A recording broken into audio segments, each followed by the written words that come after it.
예, 오늘 성경 말씀 사도행전 13장 1절부터 3절입니다. 안디옥 교회의 선지자들과 교사들이 있으니 곧 바나바와 니게르라 하는 시므온과 구레네 사람 루기오와 분봉왕 헤롯의 젖동생 마나엔과 및 사울이라. 주를 섬겨 금식할 때에 성령이 이르시되 내가 불러 시키는 일을 위하여 바나바와 사울을 따로 세우라 하시니 이에 금식하며 기도하고 두 사람에게 안수하여 보내니라. 아멘.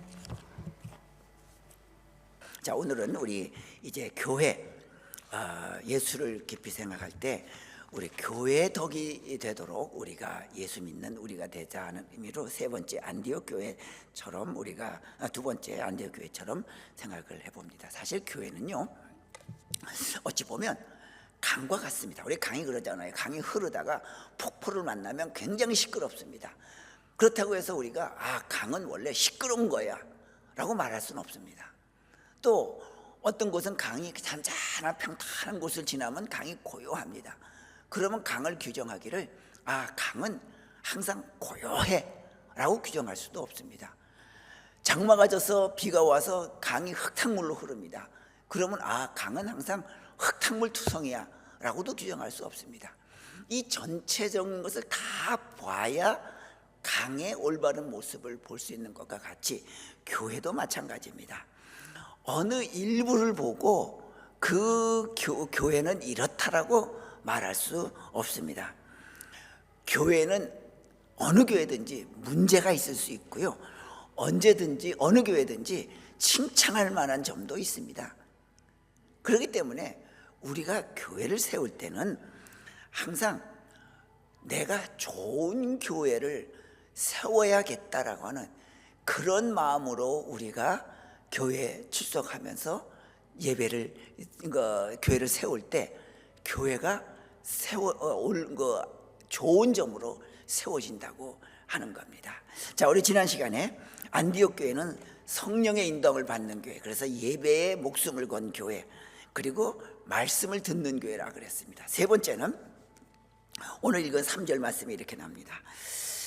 이에 금식하며 기도하고 두 사람에게 안식하여 보낸다. 2절부터 다시 읽습니다. 주를 섬겨 금식할 때 성령이 이르시되 내가 불러 시키는 일을 위하여 바나바와 사울을 따로 세우라 하시니. 자, 그들이 모여서 기도할 때 그 당시는 제가 지난주에 말씀드렸다시피 이 성경이 있던 시기가 아닙니다. 물론 구약 성경은 구약 율법서는 따로 있었어요. 존재했어요. 뭐 두루마기나 이런 데다 적었겠죠. 그러나 신약 성경은 없었어요. 그래서 예수님의 말씀을 들으려고 하면 제자들을 통해서 듣거나, 이 시대는 시대가 벌써 사도행전 시대는 다 끝났어요. 그 제자들로부터 믿음을 전수받은 사람들의 시대예요. 그게 누구냐면 그걸 가지고 교회사에서는 교부 시대라고 말을 합니다. 바나바나 바울 이런 사람들. 자, 그때 이 성경을 읽고 음성을 듣는 것이 아니라 직접 하나님께서 바나바나 바울에게 직접 음성을 듣게 해주신다든지, 아니면 직접 음성을 성도들이 듣게 하시다든지 했습니다. 왜냐하면 성경이 없기 때문이에요. 그때 성령이 그들에게 말씀했어요. 자, 바나바와 너희들의 소위 말하는 너희 안디옥 교회 목사인 바나바와 바울을 이제는 너희들 교회 목사로 세우지 말고 세계의 복음을 전하는 자가 돼서 다른 곳에 가서 전하게 하라. 내 뜻을 안디옥 교회에 머물게만 국한되게 하지 않고 전 세계에 퍼뜨리는 자가 되게끔 파송해서 전 세계에 다니게 하라. 그런 음성을 성령을 통해서 받았어요. 자, 이 당시 바나바와 바울은 최고의 석학이면서 목회자였어요. 그리고 바울 하면 그 제자들로부터 직접 제자들과도 사귀기도 하고 만나기도 했기 때문에, 또 바나바도 역시 마찬가지로 그 사람들은 그 제자들로부터 직접 들은 그 말씀, 바울 같은 경우는 직접 예수님으로부터 사오라 사오라 음성도 들었잖아요. 그런 사람들부터 하나님 말씀을, 예수님 말씀 들으니 얼마나 행복이고 축복이겠어요. 그래서 그들이 다른 교회로, 자기네 교회를 떠나서 다른 저 세상 나가서 복음 전하는 자가 되기를 원치 않았어요. 그런데 어때요? 성령이 그들을 너희 교회만 머무르게 하지 말고 전 세계를 다니면서 이 예수의 복음을 증거하게 하라고 성령의 음성을 하니까 안디옥 교회가 어땠어요? 3절 말씀에 보니까 이에 금식하며 기도하고 두 사람에게 안수하여 보내니라. 그 말에 순종해서 보냈어요. 보내기 싫었어요. 왜 그들이라고 좋은 목사님 말씀 이거 듣고 싶지 않겠어요? 소위 말하는 한국에 내노라 하는 교회 목사님, 우리 교회 그 유명한 목사님이 우리 교회 목사님이야. 우리 교회만 가면 목사님을 통해서 주시는 말씀이 은혜로워. 다른 교회 목사님 오셔서 증거해도 은혜가 되지 않아. 그런데 우리 교회 목사님은 워낙 설교가 훌륭하기 때문에 은혜로워. 그 목사님을 놓치고 싶겠어요? 그런데 이 안디옥 교회는 그러지 않았어요. 그래, 우리는 그 바나바와 바울 선교사 목사님을 원하지만 하나님이 다른 데로 저 세계 선교를 위해서 보내라고 하니까 할 수 없다. 그래서 금식기도 하면서 안수하며 보냈던 거예요. 여러분들, 바로 이와 같이 안디옥 교회는 하나님의 말씀을 따르고 순종하는 그 믿음이 세 번째 있었던 거예요. 예배에 목숨을 걸었고 말씀을 잘 듣고 세 번째로 그 들은 말씀을 순종하는 믿음을 가진 교회였다고 하는 겁니다. 여러분, 우리가 그래요. 내가 소화시키는 거는 내 의지가 안 돼요. 나는 소화를 잘 시키고 싶지만 속이 터벅해서 소화가 안 돼서 힘든 경우도 있어요. 그러나 소화는 내 마음대로 못하지만 못 시키지만 내가 음식을 조절함으로써 과식하지 아니하고 잘 씹어 삼킴으로 인하여서 내가 소화가 잘 되게 할 수는 있어요. 내 의지와 무의지가 달라요. 내가 음식을 먹는 건 내 의지지만 소화는 내 무의지예요. 그런데 내가 잘하면 이 무의지인 소화도 내가 잘 조절할 수 있어요. 혈압도 마찬가지예요. 자, 혈압도 내 의지가 아니에요. 높으려고 해서 높고 싶지 않은데 저절로 높아져요. 의지가 아니에요. 그러나 내 생활을 잘 절제하고 음식 먹는 것도 절제함으로 높아지지 않게끔 혈압을 내가 의지로 잘 조절할 수 있습니다. 마찬가지입니다. 믿음도 마찬가지예요. 믿음도 하나님이 하셔야 할 은혜의 부분이 있고요, 우리가 해야 될 우리의 의지 부분이 있는 거예요. 자, 하나님의 요즘 말씀 많이 들을 수 있습니다. 예전 같으면은 자기 교회에서 예배 드리는 것 이외에는 말씀 들을 기회가 그렇게 굳이 다른 교회 찾아가지 않는 이상 기회가 별로 없었어요. 그러나 요즘은 유튜브 보면요, 얼마나 많은 설교가 우리가 들을 수 있는지. 심지어 70년대에 빌리그레암 목사님이 저 여의도 광장에서 설교할 때에 그 설교가 그대로 떠 있어요. 전 그거 보면서 감격스러워요. 내가 그때 중학생이었는데. 자, 수많은 설교를 우리가 들을 수 있어요. 자, 내가 귀를 열고 아무리 말씀을 많이 들어도 내가 순종하지 할 마음이 없으면 그 수많은 말씀은 나에게 소용이 없는 거예요. 내가 순종해야지요. 그래야 그 말씀이 나에게 능력이 되는 거예요. 우리 영화 보신 분도 계신 거예요. 우리말로 말하면 내일 모레인데 The Day After Tomorrow. 지구상에 소위 말하는 빙하기가 왔어요. 전부 얼어붙었어요. 그런데 뉴욕이에요. 사람들이 모두 꽁꽁, 모든 도시고 모든 나라가, 세상이 다 얼었는데 몇 사람이 살아서 어디로 피신하냐면 뉴욕 한 도서관으로 피신해요. 추워요. 밤이 되니까. 난방이 안 되니까. 그러니까 어떻게 해요? 그 사람들 거기 뉴욕 도서관에 있는 책들을 빼서 불을 피워요. 거기에는 오래된 고소도 있고요, 값어치를 따질 수 없는 희귀본도 있어요. 그러나 그들은 평상시에는 그 희귀본, 고소 감히 만져볼 수도 없지만 어때요? 이 추워서 얼어 죽게 됐는데 그 희귀본, 고소, 그게 뭔 문제냐? 그냥 쭉쭉 찢어서 그 난로에다 두고 째서 살아나려고 하는 거예요. 마찬가지입니다. 말씀도 어찌 보면 그 희귀본처럼 고소처럼 귀하고 능력 있는 말씀이지만 그 말씀에 내가 순종하지 않으면 그 말씀은, 하나님의 말씀은, 이 말씀은 그냥 불쏘시개밖에 안 되는 거예요. 그래서 순종할 때에 이 말씀이 하나님의 능력이 된다고 하는 겁니다. 여러분들, 그렇기 때문에 우리는 이 하나님의 말씀이 나의 삶의 기준이 되어야 되는 거예요. 이 세상에서 제일 어리석은 사람이 누구냐면, 어리석으면서도 소신 있게 사는 사람이 제일 무서운 사람이에요. 그는 알지도 못해요. 아는 것도 별로 없어요. 그런데 소신은 꽉 차 있어요. 알지도 못하면서 소신만 있으니까 남에게 계속 피해만 주는 거예요. 마찬가지입니다. 성도는요, 내 소신껏 사는 존재가 아니에요. 그리스도인은 소신껏 사는 존재, 내 소신껏 사는 존재가 아니라 하나님의 말씀에 순종하며 사는 사람이 바로 그리스도인이에요.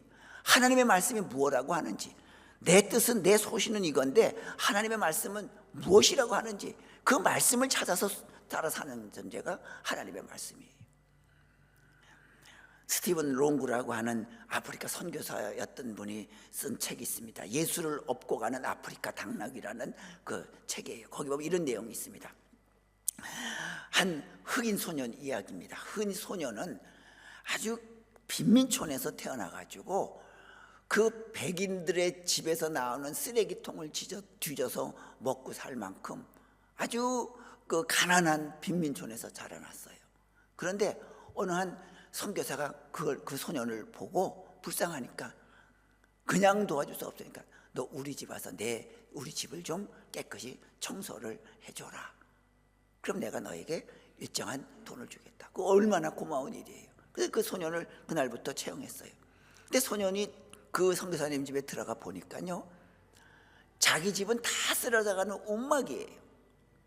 그런데 선교사님 집은 좋아요. 자기의 기준으로 볼 때에는 선교사님 집은 너무 깨끗해서 청소할 게 없어요. 청소하라고 자기를 들여보냈는데 청소할 게 없으니까 그냥 빈둥빈둥 놀았어요. 그것이 하루 이틀, 사흘, 너흘째 가니까 선교사가 보고 얘는 안 되겠다 해서 해고시켜 버렸어요. 그러면서도 그 소녀는 내가 왜 해고가 되었는지, 왜 쫓겨나는지 몰라요. 여러분, 바로 우리 그리스도 사람들의 마음도 이 흑인 소년을 닮을 수 있습니다. 내가 내 소신대로 믿고 내 기준에 따라 하나님을 섬기고 살면서도 그것이 하나님을 잘 믿는 걸로 착각하고 있습니다. 우리 그리스도인들은 자기가 세운 기준으로 소신을 삼는 것이 아니라 하나님의 말씀으로 기준을 삼는 거예요. 그래서 안디옥 교회는 그 성령의 말씀하시는, 따로 세워서 너희 교회의 목회자가 아니라 전 세계 다니면서 증거하는 목회자가 돼서 많은 사람을 구원하는 자들을 위한 도구로 삼아라고 했을 때 아쉽지만 섭섭하지만 그래서 보냈던 거예요. 여러분들, 바로 마귀가 우리를 유혹하는 것은요, 우리를 막 핍박하고 죽이고 하는 그런 게 아니에요. 우리 속에 내가 살아있게 만드는 거예요. 내가 기준이 돼서 내 믿음을 세워나가는, 내가 살아있게 만들어서, 내가 살아있게 만들면 자꾸 남과 부딪히는 거예요. 내가 살아있다 보니까. 여러분들, 예수님께서 뭐라고 말했어요? 나를 따라오려고 하면 자기 십자가를 지고 자기를 버리라 그랬죠. 또 어떤 부자 청년이 찾아왔을 때 너의 소유를 다 버리고 나를 쫓으라 그랬어요. 예수님께서요, 자기를 버리라. 더 부자 청년에게 내 소유를 다 버리라고 하는 말이 그 재산을 다 버리라는 말일까요? 아니에요. 아니, 우리 재산 다 버리면 우리 자녀들 공부는 어떻게 시키고 우리는 어떻게 먹으며 어떻게 해야 돼요? 그건 아니에요. 예수님은 절대로 너의 재산을 다 버리고 너의 재물을 가지고 버리고 너의 소유물을 버리고 나를 따르라고 그런 적이 없어요. 그러지 않았어요. 그것은 바로 뭐냐면 너의 아집, 너의 기준, 그걸 버리라고 하는 거예요. 그래서 우리는 나의 기준, 나의 아집, 나의 고집으로 예수 믿는 것이 아니라 정말 하나님이 나를 뭐라고 하시는지 자주 보고 들여다보고 하면서 그 말씀을 우리가 찾아낼 때 그 기쁨이에요. 그래서 우리는 하나님의 말씀을 많이 읽는 것이 중요한 것이 아니라 차근차근 읽어가면서 주님이 뭐라고 말씀하시는가 하는 그 모습이 중요한 거예요. 자, 그래서 교회가 중요한 게 바로 거기가 있어요. 왜냐하면 교회는요, 성경을 올바로 해석해 줌으로써 교인들이 올바른 신앙에 서도록 하기 위함이에요. 그래서 교회가 올바른 올바른 성경 말씀을 해석해 줄 의무가 있어요. 그렇지 않으면 성도들은요, 잘못된 믿음을 가지고 교회에서 이러니까 이게 맞나 보다 하고 믿다 보면 모두 다른 데로 가버려요. 다른 믿음이에요. 이건 누구 편드는 건 아닙니다. 미국 대통령 선거 전에 대부분의 한국 신문, 한국 방송에서는 카멜라 해리스가 이긴다고 그랬어요. 근소한 차로 이기고 있다고. 그래서 우리 교원들도 대말 때 누가 이길 것 같아요? 그러면 어떤 분은 카멜라가 이기죠. 뭐 트럼프고 뭐 괴짜려서 뭐 이기겠어요. 그렇지만 저는 속으로 안 그랬어요. 왜냐하면 어느 자료를 보느냐에 따라서 통계가 달랐어요. CNN 거기는 완전히 그 민주당의 기관지 같은 역할 아주 선포했잖아요. 우리는 바이든을 지지한다. 그러니까 자기들 편에 유리한 통계를 내서 발표해요. 그러면 CNN이 얼마나 큰 그 뉴스 기업이에요. 그러면 큰 기업이니까는 이게 맞겠지. 모든 신문들이 다 그걸 베낍니다. 그러나 또 한편에 폭스 뉴스는 안 그랬어요. 거기는 통계를 낼 때에 여론조사 할 때에 좌로도 우로도 치우치지 않는 공정한 여론기관을 선택해서 여기다 맡겼어요. 이 맡긴 기업은요, 자기 생명이 달린 거예요. 만약에 잘못 그 통계를 내 가지고 발표를 했는데 자기네 통계가 틀렸어요. 그러면 이 회사는 망하는 거예요. 누가 이 회사 맡기겠어요? 그러니까 그들은 공정하게 했어요. 그래서 그 공정한 회사를 인용해서 폭스는 한 번도 트럼프가 진 적이 없어요. 항상 이겼어요. 결국은 누가 이겼어요? 카멜라 해리스가 이긴다고 생각했던 모든 신문들은 다 졌어요. 대부분 한국의 신문들이 저도 보면 다 이긴다 그랬어요. 근데 저는 봐라, 트럼프가 이긴다. 속으로는 당연히 그것도 완전 랜드슬라이드라 그러잖아요. 압도적인 승리로 이겼잖아요. 어디에 말을 듣느냐에 따라서 내 판단이 달라지듯이 믿음도 마찬가지입니다. 어떻게 해석하느냐에 따라서 그 말씀을 어떻게 했느냐에 따라 그걸 믿느냐에 따라서 내 믿음이 잘못하면요, 나는 평생을 믿었는데 잘못 믿어서 천국 못 가고 지옥 가면 어떻게 해요? 그래서 교회가 성경을 올바로 해석하는 것이 중요합니다. 그래서 교회는요, 이 말씀이라는 원칙이 지켜져야 돼요. 누구의 의견, 어느 유력한 자의 소신, 이것이 아니라 정말 하나님께서 원하시는 그 말씀을 지킬 때에 그게 교회가 빛이 되고 등대가 되는 거예요. 자, 어느 해안선에 등대가 있습니다. 그래서 늘 불을 밝혀서 지나가는 배들이 그 등대를 보고 잘 찾아가도록 했습니다. 자, 등대지기가 있어요. 어느 날 비바람이 막 치는데 어느 노인이 찾아와서 우리 집에 지금 기름이 떨어져서 추워서 못 지내겠습니다. 등대지기한테 갖고 있는 기름을 좀 주실 수 있습니까? 그러니까 불쌍하니까 줬어요. 또 어느 날은 자동차가 지나가다가 기름이 떨어졌어요. 내가 지금 자동차에 급해서 이 기름이 떨어졌는데 조금만 좀 넣어줄 수 있겠습니까? 불쌍하니까 등대지기가 줬어요. 자, 그러니까 이런저런 사람이 오고 가면서 그 등대지기에게 불쌍한 모습으로 구걸을 해요. 기름을 다 줬어요. 그런데 어느 날 폭풍우가 심하게 이는 날 배들이 지나가다가 그 등대불이 켜져 있지 않은 그 시간에 모두 깨져서 많은 사람이 죽었어요. 자, 이걸 알고 이제 조사단이 왔어요. 아니, 등대지기한테 기름을 충분히 줬는데 왜 등불을 안 밝혔습니까? 그래서 이런 많은 사람이 죽지 않았습니까? 그럴 때 등대지기가 말합니다. 불쌍한 자동차 기름이 떨어진 사람, 불쌍한 노파, 불쌍한 가난한 사람들이 와서 기름을 조금 달라 그래 조금 퍼준 게 다 떨어져서 정작 이 폭풍우가 치는 날 밝히지 못했습니다. 그러자 조사단이 말합니다. 우리가 당신에게 기름을 공급한 것은 오직 하나, 등대불을 꺼뜨리지 말라고 하는 것이었습니다. 당신이야말로 직무유기였습니다. 당신은 구속입니다. 그래요.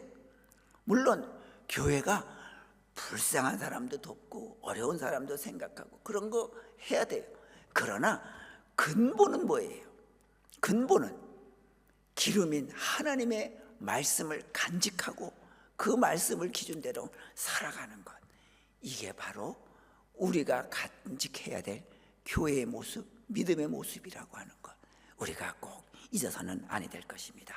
자, 그러면서 이제 안디옥 교회 두 번째로, 이 안디옥 교회는요 어떻게 생각해요? 지금 안디옥이라는 곳은 그 터키의 지역입니다. 터키입니다. 그 터키 지역에 뭐 에베소 교회가 다 모여 있습니다. 그 지역이 옛날에 터키가 무슬람으로 지배하기 전에는 굉장한 믿음의 아주 보고였습니다. 근데 지금은 다 이제 이슬람권이 돼가지고 이제는 그 흔적만 남아 있지요. 자, 왜 안디옥 교회가 어떻게 세워졌냐면 그 사도행전에 나오는 대로 그 스데반 박해 때 사도 바울도 그때는 사울이어서 막 크리스찬을 박해했어요. 그 스데반은 잡혀 돌마다 죽고 그랬잖아요. 그러자 크리스찬들이 전 세계적으로 뿔뿔이 흩어졌어요. 도망갔어요. 그래서 안디옥까지 그 피신한 그리스도인들이 거기서 교회를 세웠어요. 그게 바로 안디옥 교회예요. 그러니까 그들은 어떻게 보면 세우고 싶어서 세운 것이 아니라 도망가서 세운 교회가 안디옥 교회예요.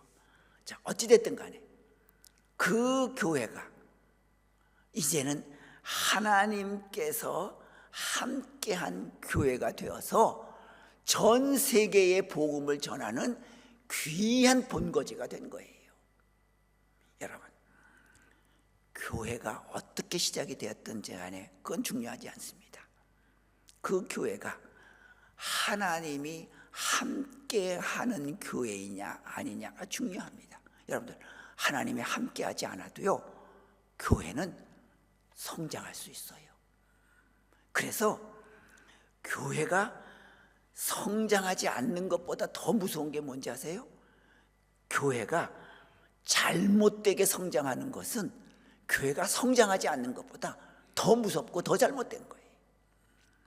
중요한 것은 하나님의 뜻이 무엇인지를 알고 그 하나님의 뜻을 품고 세워가는 교회가 중요한 거예요. 지금요 우리 오클랜드에 이제 이민 역사도 1990년대 초반에 우리가 이제 이민 붐이 일어나서 우리 많이들 오셨잖아요. 저도 1994년도에 이제 뉴질랜드 왔는데 이미 그 전에부터 이제 이민 바람이 불었어요. 그렇다고 하면 벌써 30년이 됐어요. 자, 그때 와서 초기 교회 때 보면 참 지금 생각해 보면 참 아직 미성숙했다라고 하는 모습들이 많이 있어요. 그냥 그냥 한국에서 그냥 안 믿다가 오거나 뭐 이런 분들 와서 교회에서 자기가 한국에서 뭐였는데 하면서 그 한국의 신분을 가지고 교회 신분을 삼으려고 하는 뭐 이런 모습도 없지 않았어요. 목사들도 마찬가지예요. 제가 지금도 기억해요. 신문에 광고를 냈는데 어떤 교회가 아마 무슨 교회, 매일 새벽 기도하는 교회, 그것이 우리 교회입니다. 그 새벽 기도하는 교회라고 하는 것을 내세웠어요. 그래서 개척했어요. 매일 새벽 기도하면 하나님이 복 주실 것 같지만 안 그래요. 얼마 안 했어, 몇 년 후에 그 교회가 문을 닫더라고요. 그래요, 여러분들. 하나님의 뜻이 무엇인 줄도 모르고 열심만 내는 것, 그거 굉장히 위험한 겁니다. 열심만 내는, 서대 말했지요. 소신 있게 알지도 못하면서 소신 가진 사람이 제일 무서운 사람이라고, 제일 잘못된 존재라고. 하나님의 뜻을 모르고 하나님의 목적이 무엇인지 모르고 열심만 낸다고 해서 하나님이 칭찬하느냐? 그렇지 않습니다. 하나님의 뜻, 하나님의 목적에 맞게끔 열심을 낼 때에 그게 하나님 앞에 올바른 모습이 되는 거예요. 기도도 마찬가지. 기도도 전에는 제가 어릴 때 미성숙할 때는 교회를 기도를 몇 시간을 해야 그게 하나님 앞에 은혜로운 기도인 줄 알았어요. 그래서요, 기도도 예전에는 기도회 하면, 금식 기도하면, 철야 기도하면 밤 9시부터 시작해서 새벽 4시에, 보통 5시에 새벽 기도하니까 5시까지 금요 철야 기도를 인도했어요. 하다 보면 졸리기도 하고 그래요. 그래도 자다가도 또 일어나서 기도하고 찬송하고 그래야 하나님이 축복을 주시는 줄 알았어요. 그런데 그게 아니에요. 지나 보니까 간결하게, 그러면서 자주, 그러면서 열정 있게, 핵심 있게 할 때 하나님께서 우리의 마음을 봐주시더라고요. 여러분들, 그래서 이제부터 우리 하나님께 우리 기도 신앙생활 하실 때에 늘 그래, 하나님의 뜻이 무엇인지 맞는 그런 내 믿음을, 우리 교회를 세워가야겠다라고 하는 그런 마음으로 우리가 믿음 생활 잘 감당할 수 있기 바랍니다. 그 마음 가지고 교회 와서 우리 1시간, 2시간 내 기쁨으로 나누고, 또 집에 가서는 또 그 기쁨 가지고 그 가정생활하고 이웃과의 친구 생활도 나누다, 또 교회 와서 그렇게 기쁜 생활하는 그런 우리가 되어야 됩니다. 그래서 예수님이 뭐라 그랬어요? 예수님께서 내가 네게 이르노니 너는 베드로라, 내가 이 반석 위에 교회를 세우리니 그랬습니다. 반석 위에, 베드로 보고 말했어요. 내가 이 반석 위에 교회를 세우리. 우리는 그래서 이 반석을 베드로라고 생각을 해요. 그래서 그 카톨릭의 초대 교황이 베드로라 그러잖아요. 그런데 아니에요. 고린도전서 10장 4절에 뭐라 그랬어요? 그 반석은 곧 그리스도라 그랬어요. 예수님이라고 하는 반석 위에 교회를 세우겠다는 뜻이지 베드로 위에 세우겠다는 얘기가 아니에요. 베드로는 사람 위에요. 사람 위에 교회가 세우는 것이 아니라 예수님 위에, 곧 반석은 그리스도시라. 예수님 위에 반석. 그래서 예수님만 교회에서 드러나야 돼요. 예수님이 우리보다 높이 드러나야 되고 우리는 그 밑에 가려져 있어야 돼요. 그래서 보네포라고 하는 사람이요, 예수님의 제자가 가진 특성 3가지가 있어요. 특별히 그게 바로 뭐냐면 3가지가 비범함이에요. extraordinary, 아주 비범한 거예요. 보통 사람과 다른 삶, 이게 그리스도인의 모습이 돼야 된다. 자, 로마가 392년에 그 국교를 선언하잖아요. 로마, 우리가 뭐 코바디스나 뭐 이런 데서 배너에서 봤듯이 기독교인을 죽이고 하던 그 로마가 어느 날 갑자기 300년이 지나고 나서는 로마의 우리 종교는 이제부터는 기독교다 그랬어요. 그런데 그때 그 당시에 기독교인이 몇 %였냐면 단 7%밖에 안 됐어요. 그런데 7%밖에 안 되는 기독교인밖에 없는데도 로마가 우리 나라의 종교는 이제부터는 기독교라고 한 이유가 있어요. 왜냐하면 그 당시에 로마는 굉장히 도덕적으로 타락하고 부패했어요. 지금의 뭐 여러분들 그 뭐 미국의 프랑스의 여러분들 프랑스 올림픽 할때 봤죠? 그 최후의 만찬 그림을 완전히 그 가운데 예수님을 퉁퉁한 여자로 그려놨잖아요. 그 어떤 그 동성애자처럼. 그리고 그때 나왔던 많은 동성애자들의 모습이 많이 보이잖아요. 세상이 그랬어요. 자, 그러자 로마의 고관들이 이렇게 부패한 우리에게 우리 며느리를, 내 아내를 쌓는 사람은 정말 정숙하고 정결한 여인이어야 한다. 그런데 로마 여인들이 다 그런 물들어 있어요. 근데 물들지 않는 사람들이 있어요. 누구냐면 기독교인 여성들. 그래서 로마의 고관들은요, 기독교인 여성들을 데려다가 자기 아내 삼고 며느리 삼았어요. 그리고 거기서 아들을 낳았고 딸을 낳았어요. 자, 로마 고관의 부인이 된 자들에게서 태어난 아이들이 엄마가 기독교인인데 엄마의 믿음을 배우잖아요. 그들이 자라요. 그래서 고관들의 자녀들은 모두 기독교인들이에요. 그러다 보니까 그들이 자라서 주류 사회를 이룬 거예요, 로마에.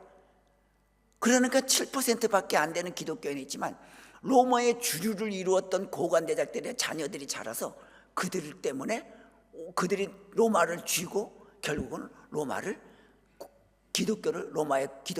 국교는 기독교라고 선포할 수 있었던 거예요. 그게 왜예요?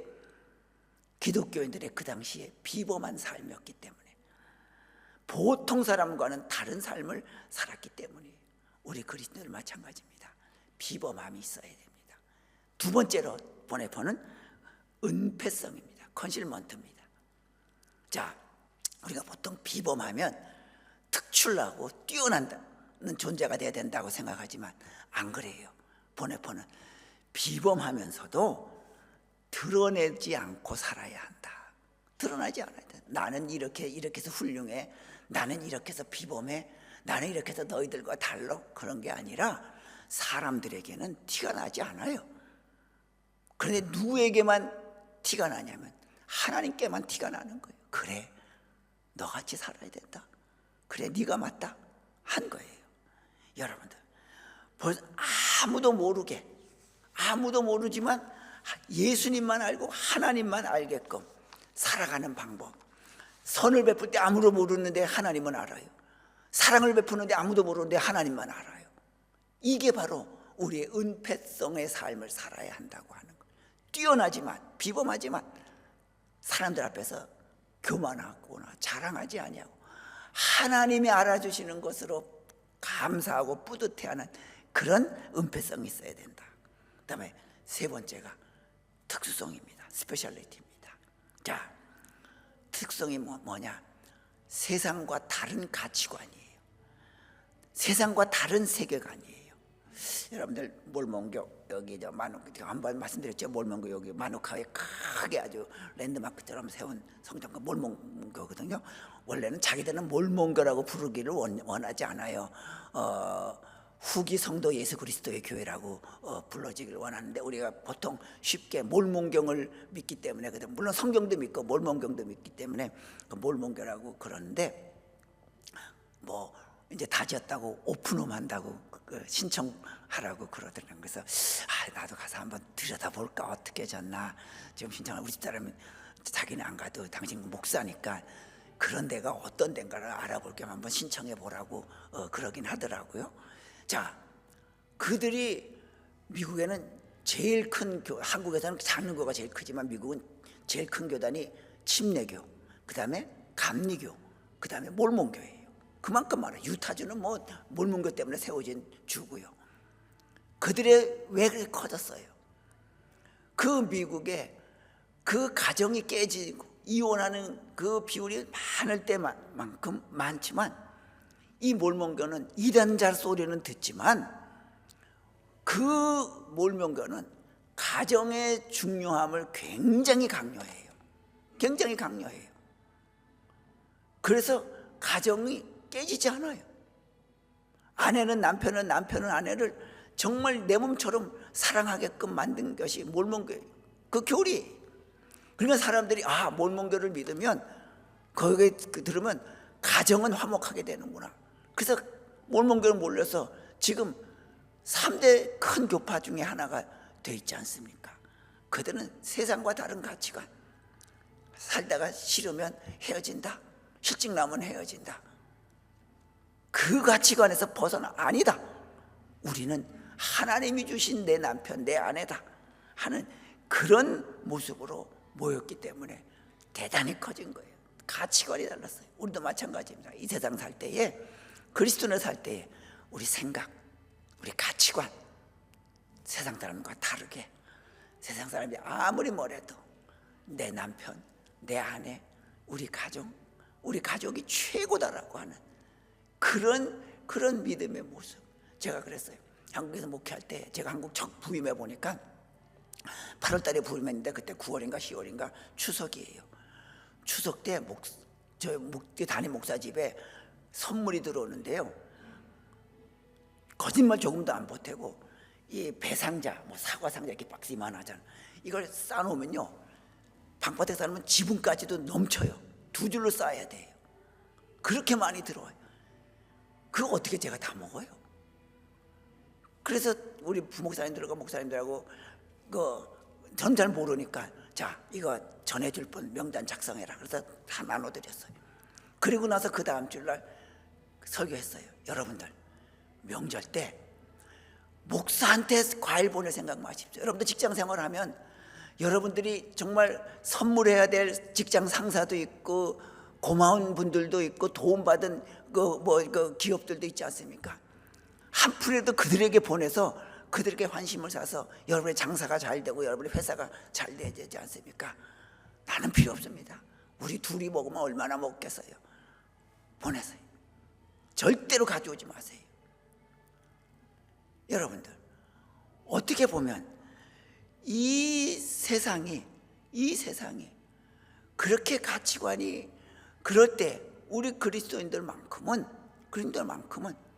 좀 달라야 되지 않는가. 높임을 받으려고 할 때에 우리는 낮아지는 모습, 드러내려고 할 때에 우리는 잘 감춰서 하나님께만 보여드릴 수 있는 그런 우리 교회, 우리 믿음이 되어서 우리도 안디옥 교회처럼 정말 모두 하나님 앞에 칭찬 듣는 우리 모두 되시기를 주님의 이름으로 축원드립니다. 기도합니다. 하나님, 저희들 하나님 앞에 섰습니다. 안디옥 교회처럼 우리도 하나님의 음성에 순종할 수 있도록 주님 도와주시옵소서. 하나님의 말씀이 내 생각보다 앞서게 하시고, 하나님의 은혜가 내 소신과 내 기준보다 앞설 수 있도록 주님 인도하여 주셔서 주님을 의지하는 것이 가장 기쁘며 주님 말씀 따르는 것이 가장 행복한 우리의 믿음 되도록 주님 인도하여 주시옵소서. 예수님의 이름으로 기도드리옵나이다. 아멘.